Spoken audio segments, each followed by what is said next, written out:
Story 1. Listen, sure. Accept? Probably not. I'm also done waiting for one, even though it's deserved. I'm moving on. Story 2. If it's my terrible ex, I would listen and try to accept it graciously, but not wholeheartedly. We have been down that road before. If it's my brother, I would listen and be thrilled. I wish he would. Story 3. Listen? Sure. I already forgave a long time ago. Humans don't live long enough for grudges to be worth holding. That said, I would tell her I'd prefer to never hear from her again. She caused a lot of damage that I will probably never heal from. Story 4. Accepting is likely. I don't hold grudges. I have a kind nature and look for the good in people, even trying to understand why someone might feel negatively toward me. However, the damage is done and I can't change that. Story 5. Absolutely. If the apology clearly outlined the faults, demonstrated an understanding of why it caused pain, expressed personal growth, and identified potential actions to make amends, I might be open to forgiveness. I could mention several reasons, such as the golden rule, the idea that holding on to resentment only harms the person who harbors it, and the notion that life is too short to hold grudges. Story 6. If they are sincere and committed to changing their behavior, then yes, I would support them. I do not want to discourage anyone who genuinely wishes to grow as a person and correct their mistakes, within reason. Story 7.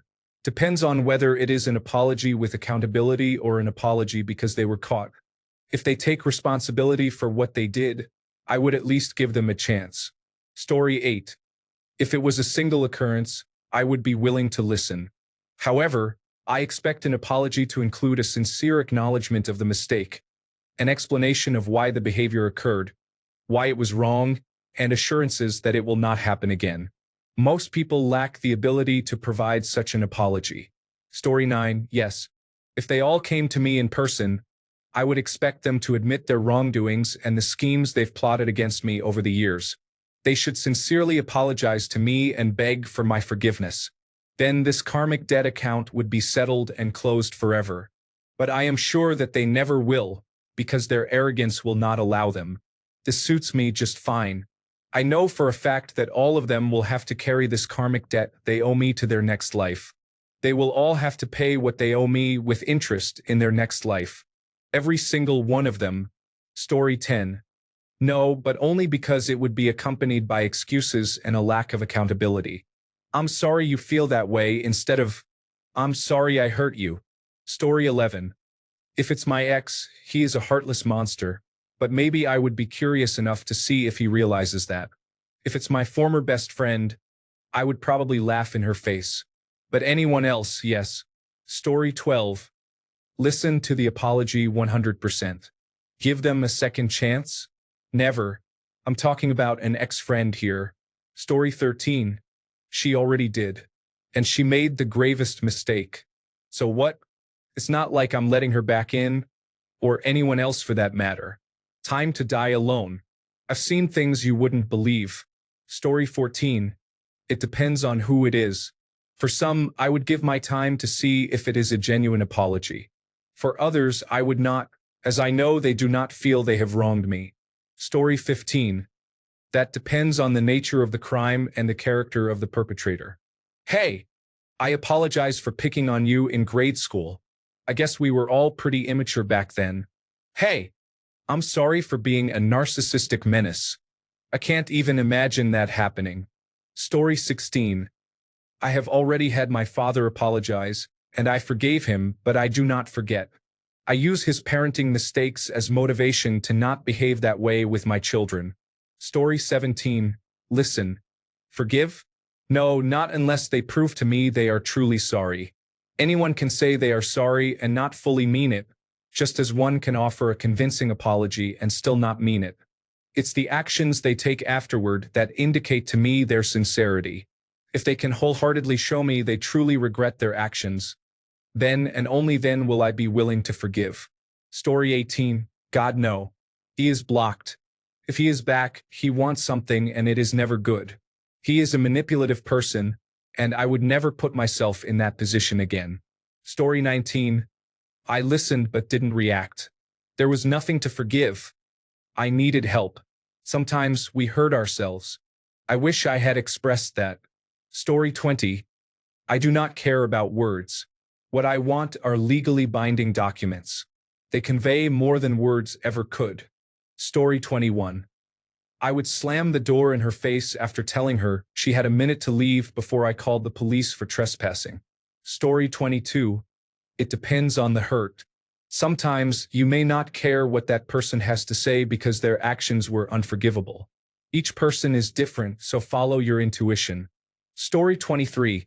It must be a genuine apology with clear acceptance of fault without excuses, steps to rectify the situation in a timely manner, and a commitment to avoid similar actions in the future. Story 24. I would listen, but my children might not. My ex-wife was overwhelmed, and she left us.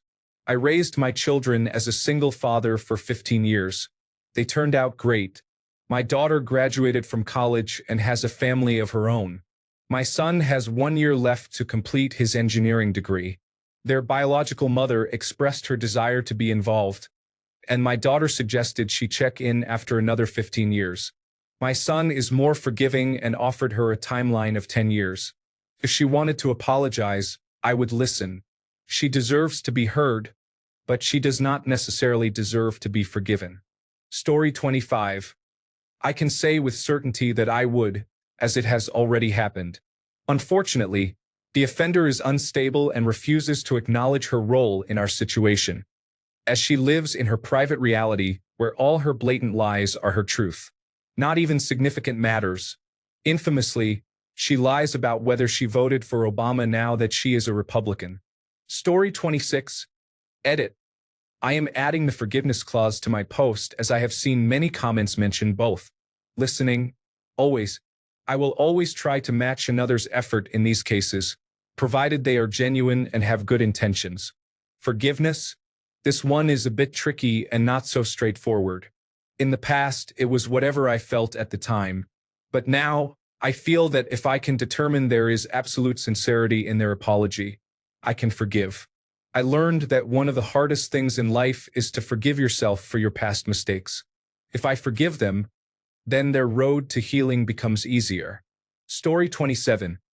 I'm not sure, to be honest. I don't know if I'm in the right headspace to do that yet. I probably would, though, just out of curiosity. Story 28. He did. He wrote me a note on Facebook. The way he did it was actually pretty decent. He acknowledged that how he had treated me was wrong and that it was in no way my fault. He showed remorse. He didn't expect anything from me, and I was actually grateful for it. At the same time, I couldn't and still can't bring myself to respond. I think that's partly because I can't imagine having him in my life, even though he's apparently changed. It's also partly because he still practices the religion we were both raised in, which was a source of trauma for me, and partly because he told me he knew at the time that what he was doing was wrong.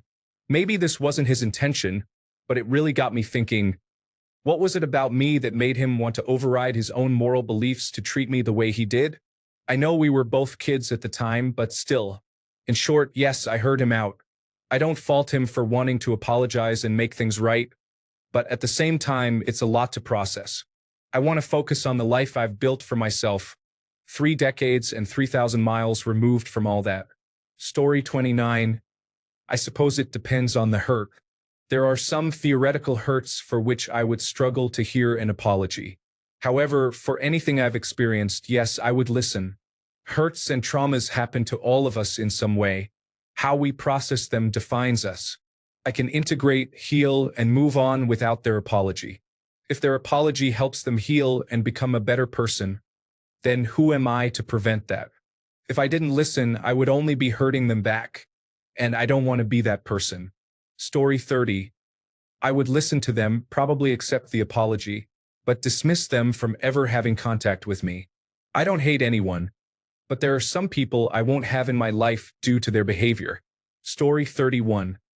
I would listen, but I realize over the years that nothing takes back that moment of hurt.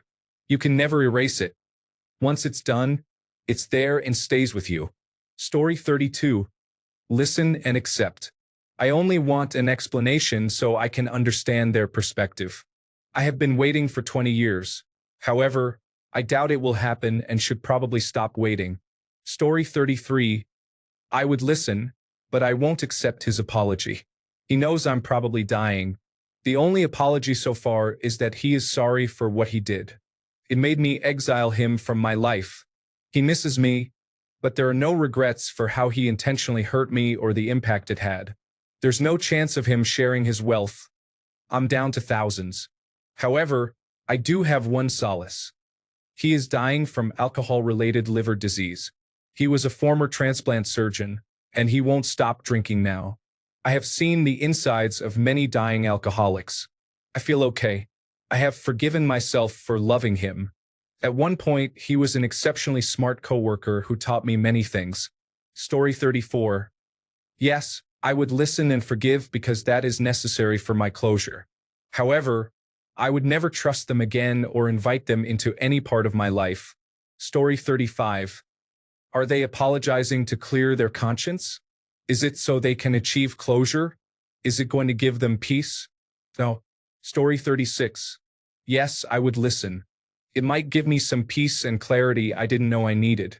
As for forgiveness, it really depends on how badly they hurt me. Some things are easier to let go of than others, but I think hearing them out could help me move forward, even if I don't let them back in. Story 37. I would listen and might even accept it if it felt honest, but we would never be friends again. I have forgiven them many times in the past, but this last incident felt like they set off a nuclear bomb on our decade of friendship.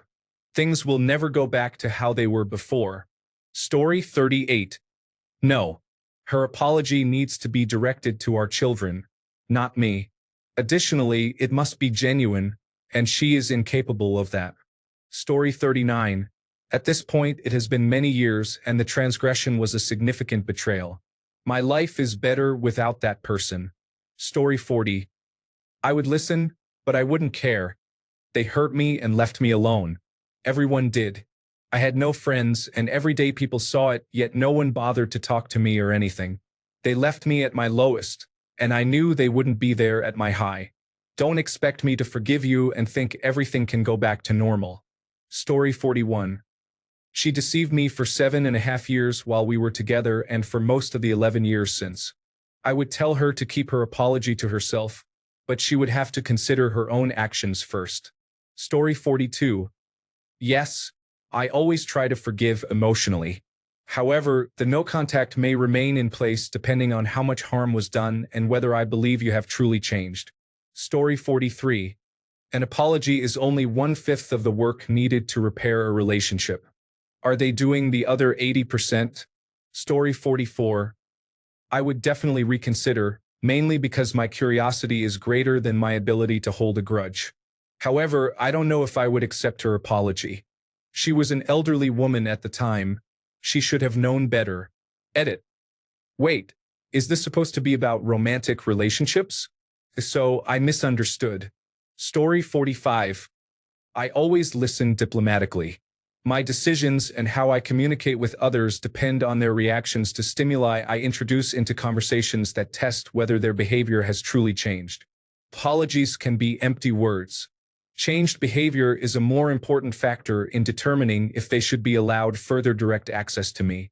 When I forgive, I do it for my peace of mind and to move on. For practical purposes, this does not mean I would tolerate the same behavior in the future.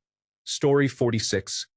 The people who owe me an apology are so incredibly self-absorbed that anything resembling sympathy, empathy, or concern would raise numerous red flags to leave the immediate area. Story 47. I would listen. The fact that a person would actually speak to me after so many years would impress me. Story 48. I would be very anxious considering he is currently cremated. But seriously, before he passed away, we made up. We simply grew up. Story 49. I do not want to hear any more of her lies or nonsense. I will be very upset if she even tries to apologize, to be honest. I have already forgiven her. Forgiving her means I have forgiven myself and am able to move on. But I do not want to hear any of her excuses. Not even for a moment. Story 50. I would listen, likely accept the apology, and probably forgive. However, None of that requires me to maintain any sort of relationship with them. There are certainly things that could have been done that would have caused hurt and significant damage, making any relationship with them unhealthy. Story 51. I would listen just to hear them admit they were wrong, and then walk away. I won't even give them the closure of turning down their apology. Their punishment for their actions is never being on good terms with me again. I don't care if they're sorry. People in prison still have to serve their time, even if they regret the crime after a few years. Story 52. I have been in this situation. He called and told me that the way he treated me was hurtful, and he couldn't stop thinking about it. He wanted to apologize. I was honestly shocked. I respected him for apologizing, so I accepted his apology and moved on. It helped me let go of the anger and bitterness I had felt toward him, and I appreciated it. I never saw or talked to him again, though I'm fine with that. Story 53. I am kind enough to listen to it and aware enough to accept it. However, I am smart enough to know that things will not be the same as before, no matter how nice that would be. Story 54. It depends on how much damage they caused. If it is considered too much to accept, I do not care about their apology at this point. Story 55. No, she doesn't understand what an apology is. I have never seen her make one, and I know she is not sorry and will never be. Story 56. It depends on the situation and the reasons involved. There are two individuals I never want to encounter again for the rest of my life, no matter the circumstances. There are a few people I'd be willing to listen to and possibly reconnect with. For anyone else, I would likely agree to meet up if they were on their ninth step. I've experienced that myself, and aside from those two specific individuals, I wouldn't refuse to help. However, if the rift is significant and they seek forgiveness, they should pursue it with their religious leader. Story 57. Yes, I would. My mom would be difficult to listen to and probably wouldn't change much. I could probably forgive my ex. Story 58. Honestly, no. I don't really care anymore. Feels like a waste of time. If he actually felt remorse for what he did, then that's good for him, but it's something he needs to work through on his own. Story 59. For me, I only really care about apologies if I'm interested in salvaging the relationship. Once I'm done, I'm done. You can apologize all you want, but you'll be doing it for yourself, not me. Couldn't care less. Story 60. Yes, and forgive. Forgiving someone who shows genuine remorse does not take away the pain or undo what was done, but it does help. Story 61. How soon? If you wait a month to apologize for something important you did, I have already moved on, and I will neither listen nor change my mind. Story 62. I wouldn't care. It would mean nothing. Anyone who has ever hurt me is long in the past and I have moved on. I feel no resentment or ill will. I feel no need for any apologies. Story 63. I wouldn't be fully present at the sight of her anyway. I'd be too busy zoning out until I'm alone again. Story 64. Absolutely. The worst is when they have harmed you multiple times and are still being horrible to you. Story 65. I would listen to my ex-best friend, Robin, but there would be no guarantees that I would forgive her. She dropped me as a friend at my lowest point, despite my being there for her during difficult times. She not only purposely destroyed my reputation with our mutual friends, but also lied about many things and believed my ex and her lies over me and the truth. I was hurting. I lost my girlfriend and her as a friend, and on top of that, I lost all of my other friends. I spent 2 months in the psychiatric ward, knowing I would walk out with no one by my side. She does not deserve my forgiveness, let alone my time. Story 66. Yes, without a doubt. People can change. People can be better. That happened to me 2 years ago. I had already forgiven the person, but she showed me that she was truly sorry for her actions, and I realized I wanted her back in my life. I am so happy that she is in my life. Story 67. Listen.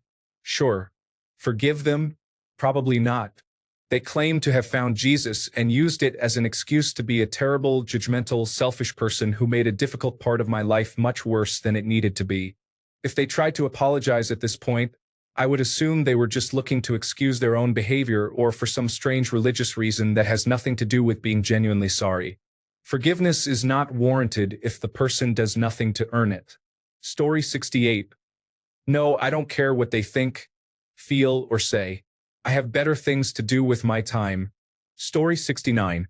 She is a deliberate, malignant narcissist who can't stop cheating on my dad with her abusive affair partner, her second husband, and has failed to raise me in a healthy environment. I hate her now and wouldn't accept her apology. Story 70. Because sorry stops having meaning when you keep repeating the same behavior and then say sorry afterward. Apologies lose their significance. A sorry loses its meaning. You cannot apologize and then do it again. What was the purpose of the apology? Story 71. People use the phrase, I'll forgive, but I won't forget. If you don't forget, then you haven't truly forgiven the person. Thanks a bunch for sticking around till the end of the video. Remember to subscribe, and until next time, stay awesome and goodbye.